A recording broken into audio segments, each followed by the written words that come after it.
Santos irmãos e irmãs, vamos abrir a palavra do nosso Senhor, lá na segunda carta do apóstolo Paulo aos Coríntios, no capítulo de número 12. Deus tem falado muito ao meu coração nesse texto, principalmente num ano marcado por tanta dor, tanto sofrimento. Segundo aos Coríntios, capítulo de número 12, nós vamos ler do versículo 7 ao versículo de número 10. Assim diz a palavra do nosso Deus. E para que não me ensoberbecesse com a grandeza das revelações, foi-me posto um espinho na carne, mensageiro de Satanás, para me esbofetear, a fim de que não me exalte. Por causa disso, 3 vezes pedi ao Senhor que o afastasse de mim. Então ele me disse: a minha graça te basta, porque o poder se aperfeiçoa na fraqueza. De boa vontade, pois mais me gloriarei nas fraquezas, para que sobre mim repouse o poder de Cristo. Pelo que sinto prazer nas fraquezas, nas injúrias, nas necessidades, nas perseguições, nas angústias por amor de Cristo. Porque quando sou fraco, então é que sou forte. Oremos ao nosso Deus. Pai Santo, fala ao nosso coração. Abençoa a nossa vida. Pai, ser propício a mim, pecador. Ser propício a nós, pecadores. Ó Deus, nós não temos justiça própria nenhuma. Nós estamos humilhados na Tua presença. Nós temos a consciência, ó Deus, de que nos aceitas por causa da obra de Jesus. E por causa da obra dele, nós entramos, Deus, ó Pai, e aproveitamos da bênção do acesso, para chegarmos à Tua presença, ao Teu trono de graça, para recebermos graça, misericórdia e socorro, neste momento oportuno, em que precisamos que consoles o nosso coração. Ah, Senhor Deus, fala a nossa alma, abençoa a nossa vida e restaura-nos enquanto ouvimos a Tua palavra. Nós te pedimos a bênção, em nome de Cristo Jesus. Amém. Podeis sentar, amados irmãos e irmãs.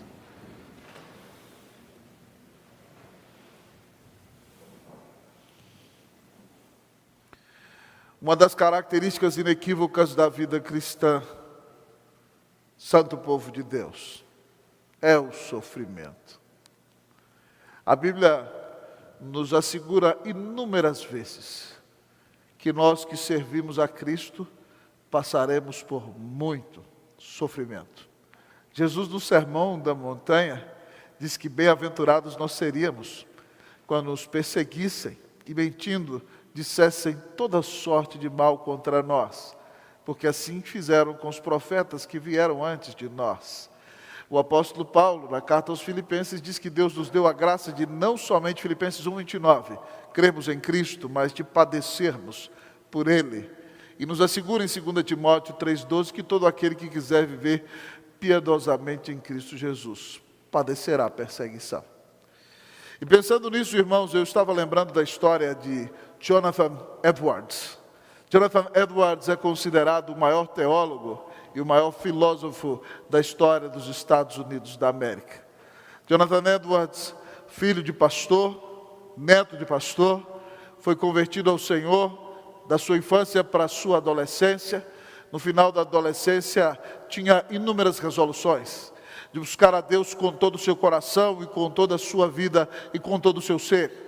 Tinha a resolução de se dispor a ser a pessoa mais dedicada e piedosa no seu tempo, dedicando todo o seu esforço e toda a sua vida para buscar a Deus.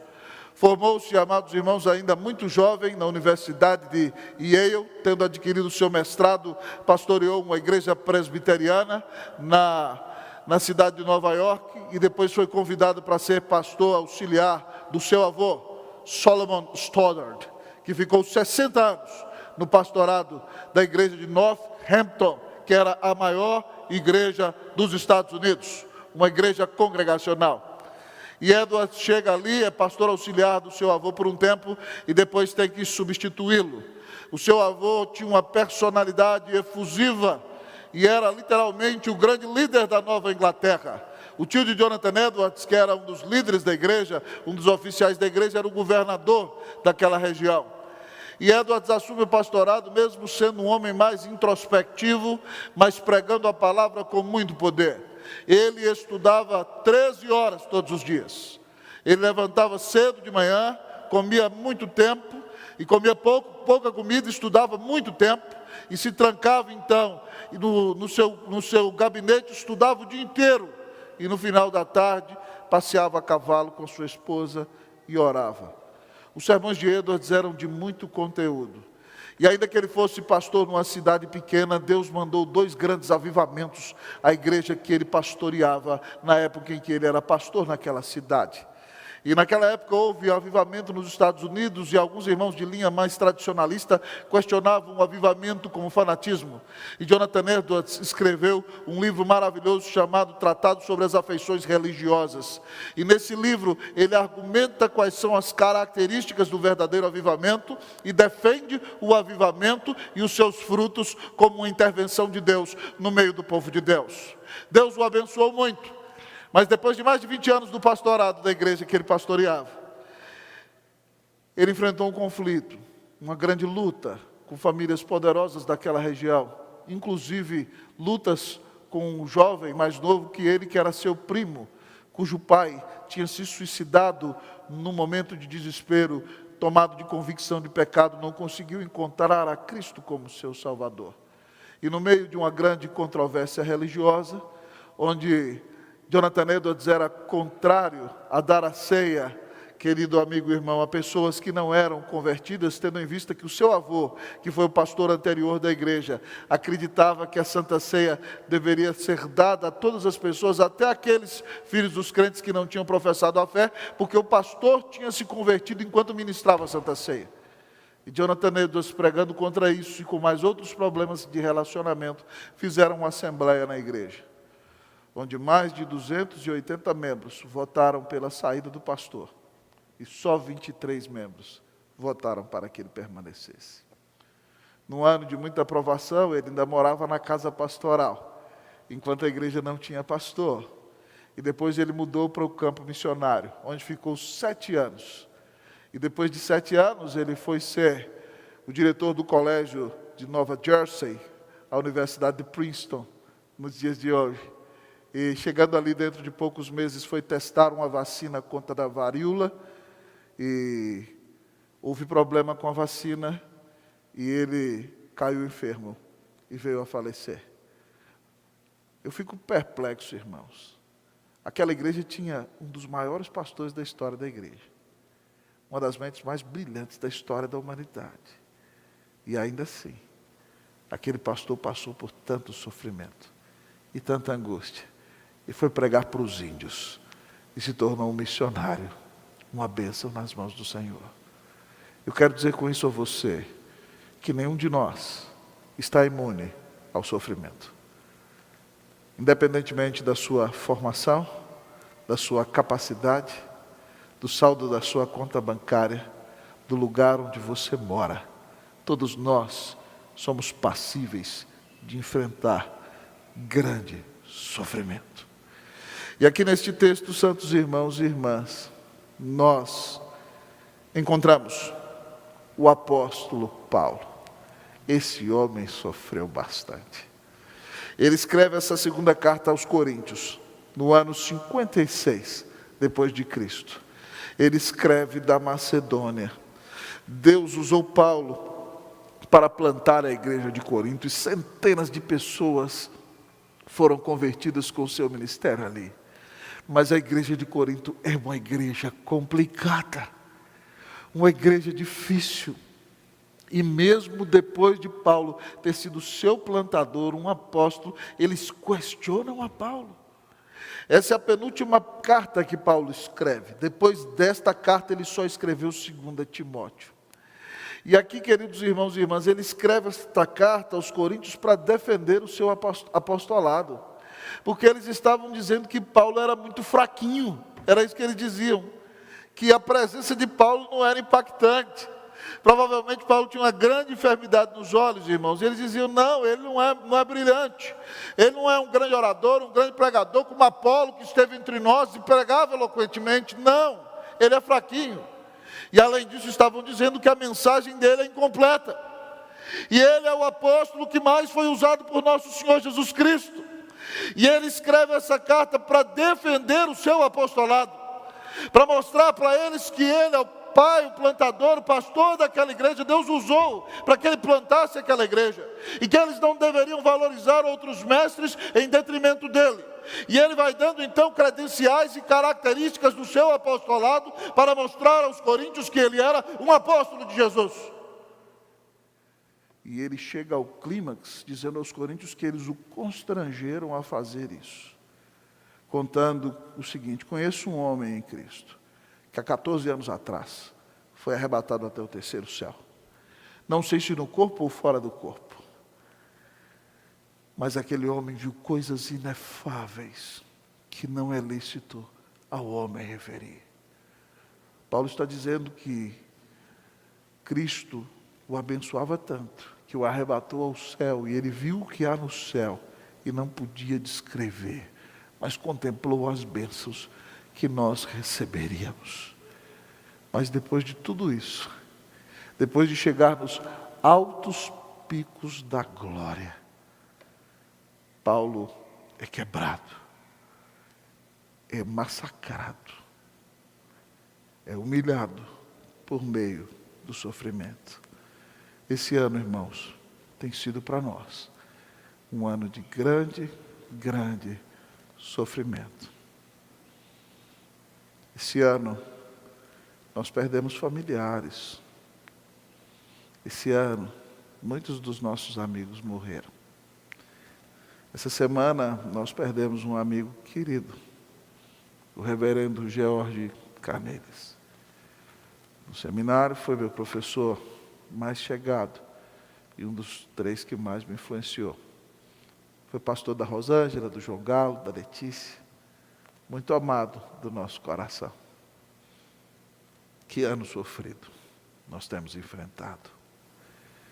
E no meio de tanto sofrimento, nós temos que aprender o que Deus quer nos ensinar em dias de tanta dor.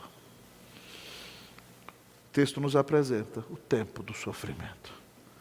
Paulo nos diz que o tempo do sofrimento é um tempo de humilhação. O tempo do sofrimento é um tempo de humilhação. E para que não me ensoberbecesse com a grandeza das revelações, foi-me posto um espinho na carne, mensageiro de Satanás, para me esbofetear, a fim de que não me exalte. Esse texto aqui é muito interessante. Quem lê esse texto desavisadamente, mas um espinho, Paulo está escrevendo como se fosse um espinhozinho, assim como aquelas farpinhas que entram na unha da gente, né? O espinho entra no pé, dói, mas para que esse exagero todo, né? Orar tanto, tira o espinho, né? Mas é muito mais do que isso, irmão. Paulo está dizendo que a palavra usada para espinho no grego aqui significa estaca. Há inúmeras explicações de vários teólogos e comentaristas e até pregadores que nós admiramos sobre o que seja esse espinho na carne. Mas a verdade é que o contexto não nos dá a possibilidade de identificar o que é. Alguns dizem que era uma grande tentação que Paulo tinha, outros dizem que é o seu problema de enfermidade nos olhos, e outros dizem que eram as provações e as perseguições que os inimigos infringiam ao grande apóstolo. Mas bem verdade é, amados irmãos, que nós não sabemos dizer, precisar qual era esse espinho. Mas o texto, quando usa esse termo espinho no grego, o termo usado é uma estaca. É como, meu querido amigo irmão, se uma estaca pontiaguda fosse fincada dentro de você. Imagine uma estaca fincada na sua barriga, ou uma estaca fincada no seu peito, ou nas suas costas, ou no seu ombro. É uma dor intensa. A palavra usada para espinho aqui é estaca. Então Paulo, amado irmão, está sendo afligido pelo Senhor por uma grande provação, um grande sofrimento. E ele diz aqui, foi-me posto uma estaca na carne, e ele diz a razão para que não me ensoberbecesse com a grandeza das revelações.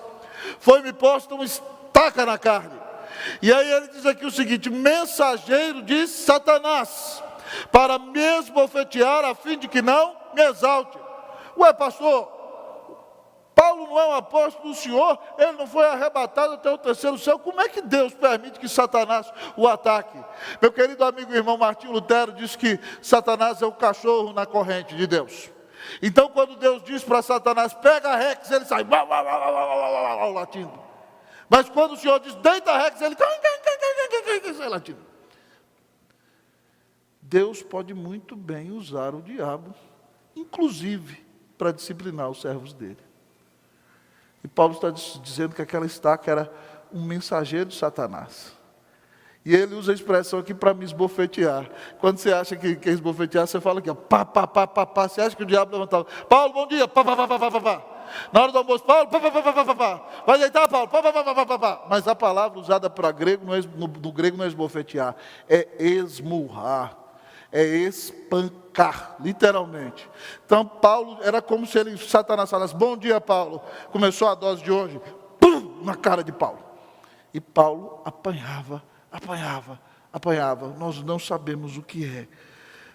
Mas ele repete o motivo para que é. Ele diz, a fim de que não me exalte. Ah, meu querido amigo e irmão, Deus não divide a glória dele na nossa vida com ninguém, nem conosco mesmos. Se você observar a vida de todos os servos de Deus que foram bênção na história da humanidade, todos eles passaram por grandes provações.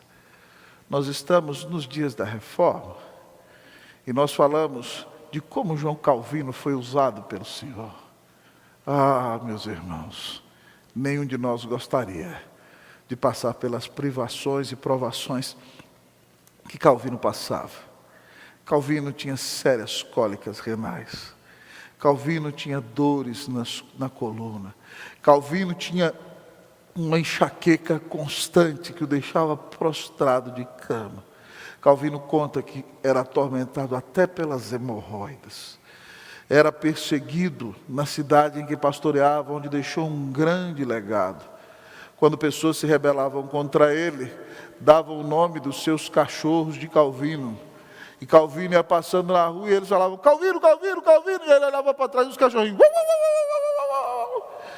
O pastor foi muito humilhado em Genebra, mas foi alguém tremendamente usado por Deus. Jacó luta com Deus, vê o Senhor e Deus lhe permite vencer, mas lhe fere na coxa para que ele manque a vida inteira. Quem é abençoado por Deus vai arrastar da perna a vida inteira para entender que nenhuma das bênçãos que recebeu é por sua própria capacidade, é única e exclusivamente pela graça de Jesus. O tempo do sofrimento, irmãos e irmãs, vem para nos humilhar, vem para nos quebrar, vem para nos fazer prostrar a nossa cara no pó, vem para nos levar a dar toda a glória, única e exclusivamente a nosso Senhor. Eu não sei se você tem se ensoberbecido, mas essa noite é uma noite para dobrar os seus joelhos e pedir perdão ao Senhor pelos seus pecados. Humilhe-se sob a poderosa mão de Deus e no momento certo Ele vai te exaltar. Primeiro, amado irmão, ensinamento do texto para nós é que o tempo do sofrimento é um tempo de humilhação. Ninguém gosta de ser humilhado. Ninguém diz assim, Deus, bota uma estaca na minha carne. Não. Mas se Deus está humilhando você, não fique revoltado com Ele. Não fique dizendo, o Senhor não me ama mais. Agora só me quer para servo. Não me quer para filho. A Bíblia diz em Hebreus 12:6 que Deus disciplina todo filho a qual ele ama, e açoita a todo filho que recebe. Se você fica sem disciplina, você é bastardo. Então, se o Senhor está corrigindo a mim e a você, é para matar o velho homem que há dentro de mim e de você, para que Cristo brilhe em nós a cada dia, para a glória e para a honra do nome de Cristo Jesus. Há um livro maravilhoso, irmãos, que eu li há muitos anos atrás, li mais de uma vez, mas eu indico a você que leia. Ele não segue a estrutura bíblica, mas ele conta a história do relacionamento de Davi com Saul e de Davi com Absalão. Numa maneira novelada, o nome do livro é Perfil de Três Reis. E em determinado momento do capítulo daquele livro, o autor, que escreve de maneira claríssima e quase lúdica diante dos nossos olhos, ele diz: por que Deus permitiu que Saul perseguisse Davi durante quase uma década da sua vida? E ele diz o seguinte: Deus colocou Saul na cola de Davi para matar o Saul que havia dentro de Davi, para que Davi não fosse igual a Saul. Então Deus permite que nós passemos pelo sofrimento, para que o nosso velho homem morra e para que Cristo viva em nós. Que nós nos humilhemos na presença de Jesus, amém? Que nós dobremos os nossos joelhos e busquemos a glória dele, sobretudo em nossa vida. O tempo do sofrimento é um tempo de humilhação, mas em segundo lugar, o nosso texto nos diz que o tempo do sofrimento é um tempo de dependência. Diz aqui o versículo de número 8: por causa disso 3 vezes pedi ao Senhor que o afastasse de mim. Então ele me disse: a minha graça te basta, porque o poder se aperfeiçoa na fraqueza. Ah, querido amigo e irmão, no tempo do sofrimento, o que nós mais fazemos é orar. Esse ano foi um ano de crise. Eu não sei você, mas esse ano eu voltei para as madrugadas de oração, como há muito eu não fazia de maneira sequencial. Várias madrugadas, noites inteiras, em claro, dobrando os joelhos, orando pela família, orando pelos amigos, orando pela igreja, orando para que Deus nos desse vitória. Quando você, meu querido amigo e irmão, é matriculado no momento da dor e na escola do deserto, a primeira coisa que você faz é prostrar os seus joelhos e clamar a presença do Senhor. E Paulo nos dá, amados irmãos e irmãs, um exemplo claro quando diz aqui no versículo de número 8: por causa dessa estaca na minha carne, ninguém gosta disso, 3 vezes eu pedi ao Senhor Jesus que afastasse de mim. Paulo tem comunhão íntima com o Senhor, meu irmão. Paulo é preso em Jerusalém, João, e aí sabe o que acontece? O pessoal está dizendo: nós não vamos comer enquanto não matar Paulo. Ele está correndo risco de vida, e quando ele pensa que está tudo acabado, o Senhor Jesus aparece na cela dele. Atos 23:11, se coloca ao lado dele e diz: coragem, Paulo, porque do mesmo jeito que você deu testemunho de mim em Jerusalém, você vai dar em Roma. Paulo tem intimidade com o Senhor. Mas mesmo sendo essa pessoa que tem esse relacionamento com Jesus, ele fala: Senhor, tira esse negócio de mim. Jesus fala: não, vou tirar não. Outra vez ele pede: Senhor, por favor, eu não estou aguentando isso, Senhor, está me atrapalhando de pregar o evangelho, fazer a tua obra. O Senhor: não tira.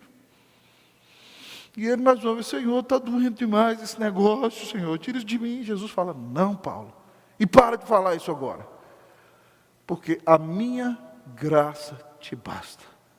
Porque o meu poder se aperfeiçoa na fraqueza. O que Jesus está dizendo: Paulo, você precisa mesmo é de mim. E eu estou colocando esse sofrimento na sua vida para você entender que você precisa mesmo é de mim. A minha graça te basta. Amado irmão, a graça, o que é a graça de Deus? É o seu favor imerecido. A graça é o veículo da glória de Deus. A graça, amado amigo e irmão, é a fonte de todas as bênçãos. É pela graça que nós recebemos de graça a salvação, pela graça mediante a fé em Cristo Jesus. É pela graça que nós somos perdoados, nós somos aceitos. É por causa do Deus maravilhoso que nos dá o seu favor e nos deixa conhecê-lo mais. Jesus está dizendo: Paulo, você tem a mim, e comigo você aguenta qualquer coisa.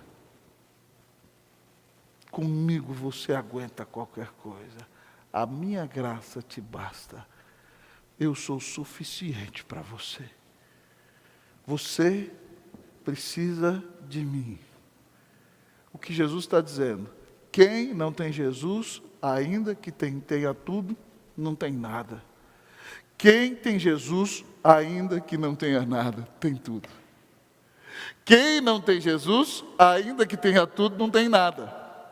Mas quem tem Jesus, ainda que não tenha nada, tem tudo. Paulo, a minha graça te basta. E diz mais, o meu poder se aperfeiçoa na fraqueza. É fraquinho que você vai ser cheio do meu poder e da minha presença. Louvado seja Deus. Paulo foi colocado no sofrimento para não depender da sua intelectualidade, para não depender do seu brilhantismo, para não depender da sua dialética, da sua cultura, da sua capacidade de influenciar as pessoas, da sua capacidade organizacional de projetar, de avançar, de ser um estrategista do reino de Deus. Paulo é um dos homens mais brilhantes da história da humanidade, meus irmãos e minhas irmãs. Qualquer um que estuda os seus escritos sabe disso. Esse ano eu li um comentário maravilhoso do reverendo Augusto Nicodemos, primeira metade, tremendamente contemporâneo. É um livro de teologia pastoral, exegética, hermenêutica e sistemática. É maravilhoso. Mas, em determinado momento, o autor comenta que, até alguns anos atrás, em algumas universidades de direito americanas, o livro de Romanos era estudado para que as pessoas aprendessem a argumentar. Paulo usa uma figura de linguagem em Romanos o tempo todo chamada de atribe. Ele é um grande intelectual, mas Jesus está dizendo, você não precisa depender de você. Você tem que depender de mim. A minha graça te basta. Paulo, você precisa de mim. Quem tem Jesus, tem tudo. E você precisa confiar nisso. Louvado seja Deus. Você, meu irmão, tem dependido da graça do Senhor? Onde você tem colocado a sua alegria? Por que nós nos revoltamos com o Senhor? Por que nós nos chateamos com Deus? Porque Deus muitas vezes não nos dá o que nós queremos. Eu já vi, meu querido amigo e irmão, pessoas saírem da igreja, porque Deus não deu um rapaz ou uma moça que aquela pessoa queria. Que aquela pessoa amava aquela moça, amava ou aquele rapaz, e aquele relacionamento se terminou, e a pessoa se revoltou e saiu da igreja. Se Deus não responde às minhas orações, para que eu vou servi-lo? É um relacionamento utilitário. As pessoas se relacionam com Deus por causa das bênçãos que Ele dá, e não por causa do Deus da bênção que Ele é. Se o Senhor não responder às suas orações, você vai se revoltar com o Senhor? Lembra de Jonas? Ele quer ficar num lugar, o Senhor manda ele para outro. Ele se revolta contra Deus. Deus não é a prioridade da vida dele. Inúmeras vezes, irmãos, nós vemos pessoas que têm projetos, que têm sonhos, e o Senhor frustra os sonhos delas, para revelar o coração delas, para revelar que elas não amavam ao Senhor. É claro que ninguém gosta de enfrentar um divórcio. É claro que ninguém gosta de passar por uma traição. É claro que ninguém gosta de perder o emprego. É claro que ninguém gosta de ver um filho rebelde se afastando dos caminhos do Senhor. Mas se alguma dessas coisas acontece com você, e você se afasta de Deus, então o Senhor não era o maior amor da sua vida. Não era. Se você perde o emprego e diz, eu não volto mais à igreja, a sua alegria não estava no Senhor. Se você foi dilacerado pela dor de uma grande traição e diz, agora eu abandonei a Cristo, a pessoa que te traiu era seu Deus, não o Senhor. Se os seus filhos não chegam a ser aquilo que você queria que eles fossem, e você se rebela contra Deus por causa disso. Os seus filhos são seu Deus. Então, muitas vezes, o Senhor frustra os nossos sonhos, frustra os nossos projetos, para que nós aprendamos a depender da graça de Deus. De quem você depende? Tem muita gente, irmão, que é menino birrento. Você não faz o que ele quer, ele diz, então também estou indo embora daqui, sai juntando as canelas de todo mundo, não quero nem saber. Só que quem atua desse jeito, aprende de parte do Senhor, que as coisas acontecem no tempo de Deus, do jeito de Deus, para a glória de Deus. Preste atenção, as coisas acontecem no tempo de Deus, do jeito de Deus, para a glória de Deus. De quem você depende? Se nós estamos enfrentando tudo isso, é para dependermos mais do Senhor do que da nossa própria capacidade. Então ore, clame. Se o Senhor te disser que não, continue dependendo de Deus. Ele vai te sustentar, Ele vai abençoar a sua vida. Como você tem lidado com este terrível tempo de sofrimento? O tempo do sofrimento é um tempo de humilhação. O tempo do sofrimento é um tempo de dependência. Mas o tempo do sofrimento é um tempo de contentamento. O tempo do sofrimento é um tempo de contentamento. Olhe comigo, segunda metade do versículo 9. Paulo diz: de boa vontade, pois mais me gloriarei nas fraquezas, para que sobre mim repouse o poder de Cristo. Pelo que sinto prazer nas fraquezas, nas injúrias, nas necessidades, nas perseguições, nas angústias por amor de Cristo, porque quando sou fraco, então é que sou forte. Meus santos irmãos e irmãs, o apóstolo Paulo entendeu que ele tem que se contentar, não com ele mesmo, não com as pessoas, não com as circunstâncias, mas com o Rei da Glória. Ele diz aqui para nós, de boa vontade, com excelente disposição, ele diz aqui, eu me gloriarei. Ou seja, eu terei uma alegria jubilosa nas fraquezas. Ou seja, quando eu me sentir extenuado, incapaz e limitado, eu vou me alegrar, eu vou me contentar no Senhor. Ele diz aqui, para que sobre mim repouse o poder de Cristo. Quando eu sou mais fraquinho, então, querido amigo e irmão, é que eu sou forte. E quando eu sou totalmente humilhado e dependente, é que nós percebemos o poder de Cristo atuando em nossa vida. E ele então reforça o que diz, pelo que sinto prazer nas fraquezas. Na minha limitação, na minha enfermidade, nas minhas lutas, eu sinto prazer, eu me deleito. Você sente prazer nas fraquezas? Fala sério, é? Você sente prazer nas dificuldades? Você sente prazer em ficar doente? Ei, irmão, eu não sinto não, eu não vou mentir para você, não sou hipócrita, né? A gente tem que crescer espiritualmente para chegar a sentir prazer nesse tipo de coisa. Mas Deus vai nos dar a graça de chegar a ser como Paulo, um dia para a glória e para a honra do nome de Jesus, e mais ainda como Cristo. Ele diz aqui, pelo que sinto prazer nas fraquezas, nas injúrias. Então ele fala assim, ó, podem falar mal de mim, é isso que ele está falando. Vocês podem falar o que vocês quiserem, pode dizer que eu não sou apóstolo, que eu sou fraquinho, que minha mensagem é ruim, eu não estou nem aí para isso. Eu sinto prazer nas injúrias, vou me alegrar, já era. Opção alegrar-me, né? Partiu alegria, hashtag regozijo, é isso aqui que nós vemos aqui.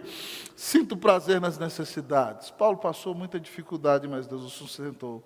Sinto prazer nas perseguições, nas angústias. A ideia de angústia aqui, irmão, é um grande aperto, tudo por amor de Cristo.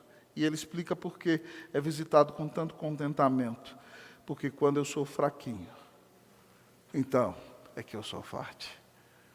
Louvado seja Deus. Irmãos, um dos sermões mais cheios do poder de Deus que eu já escutei foi pregado por um pregador que não tinha nada da eloquência que nós admiramos. Um jeitinho muito simples, uma vozinha assim, meus amados irmãos, é uma grande alegria estar aqui com vocês. Mas quando aquele irmão abriu a Bíblia na sua simplicidade, o Espírito Santo tomou conta do lugar. E quando ele terminou de pregar, estavam todos com os olhos marejados, quebrantados, voltando-se para a presença de Jesus. Ah, querido amigo e irmão, o instrumento de Deus não é uma grande capacidade. O instrumento de Deus é um coração quebrantado e humilde. Onde está a sua alegria? Você é alguém que aprendeu a viver contente em toda e qualquer situação? Paulo diz isso em Filipenses 4, porque eu aprendi a viver contente em toda e qualquer situação. Tanto sei ser humilhado, como sei ser exaltado. Posso ter abundância e também escassez. Posso todas as coisas em Cristo que me fortalece. Quando você entende que a sua força e o seu poder vem de Jesus, é claro que você não vai dizer, Senhor, deixa eu passar pelo sofrimento, mas se o sofrimento vier, você não vai perder a razão de viver, você não vai perder a esperança, você vai olhar para Cristo Jesus, porque você sabe que ainda que você ande pelo vale da sombra da morte, você não precisa temer mal nenhum, porque o Senhor está com você. A sua vara e o seu cajado consolam o teu coração. Ah, querido irmão, o Senhor quer nos ensinar o contentamento. O nosso coração, dizia Calvino, é uma fábrica de ídolos. Sem perceber, nós colocamos a segurança em nossa capacidade, em nossos recursos, nas pessoas que nós amamos. E Deus então vem e balança tudo aquilo, para que nós coloquemos a nossa alegria última no Senhor. Alegrai-vos sempre no Senhor. Outra vez digo-vos, alegrai-vos. De manhã eu citei no sermão o filme Quarto de Guerra. Eu recomendo a você que assista esse filme. Uma das cenas que mais me impacta nesse filme, e quando esse filme sair, pasme, eu o vi no cinema 5 vezes. Pastor, o senhor gosta de gastar dinheiro, hein? Não, sabe o que eu fazia? Eu ia, assistia, pagava para outra pessoa ir comigo. E pagava para outra pessoa ir comigo. E pagava para outra pessoa ir comigo. Para evangelizar, para abençoar. Então, assim, nós somos 5 vezes, né?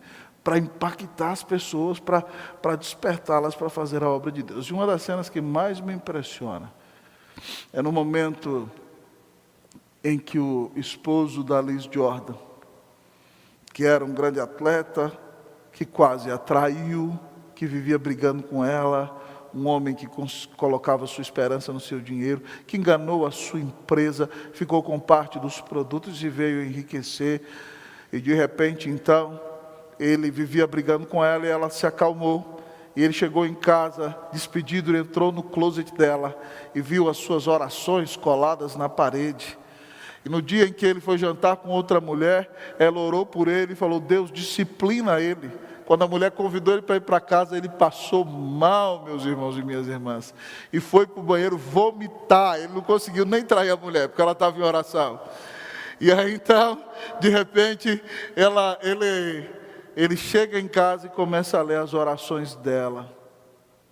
E quando ela entra no quarto, ele está de joelhos pedindo perdão para ela. E ele disse assim, eu não entendo nada. Eu tenho maltratado você. Eu tenho te perseguido. E você ainda ora por mim? E ela disse para ele, é porque antes de ser sua, eu sou do Senhor Jesus. Quando você sabe de quem você é, você vai aprender a viver contente em toda e qualquer situação. Porque a sua alegria vai estar em Jesus, e não nas circunstâncias. Não nas pessoas, nem em você mesmo. Estará no Senhor que te amou e deu sua vida na cruz para te salvar, para ter uma vida de contentamento, Coloque a sua alegria última em Jesus. Paulo diz: alegrai-vos sempre no Senhor. Outra vez digo-vos, alegrai-vos. Eu quero perguntar a você nessa noite. Uau, pastor, o senhor nem gritou tanto essa noite. Há dias nos quais nós estamos moídos, né? Mas como você tem enfrentado esse tempo de grande sofrimento que nós temos vivido? Você está chateado com Deus? Você está meio arisco? Você fala, não vou orar mais também? Falou assim, é desse jeito mesmo, não tem condição de melhorar? Você desanimou? Você está estagnado? Como você tem enfrentado esse tempo de grande dor e de luta? Como você tem reagido? Você está chutando a canela de todo mundo que está na sua frente? Passou na minha frente, rodou. Não passa não, senão está enrolado. Rolo compressor. Como você tem enfrentado esse tempo de tanta dor e angústia?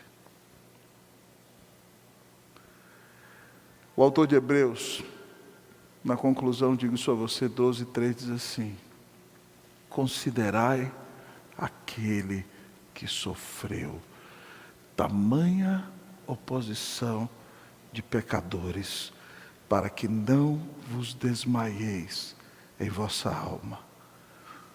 Considere o que Cristo sofreu por você na cruz. E entenda que o seu sofrimento não se compara ao sofrimento de Jesus. Ele foi desamparado. Ele sim recebeu o oceano da ira de Deus sobre si. Ele transpirou grandes gotas de sangue quando sentia o cheiro do cálice da ira de Deus.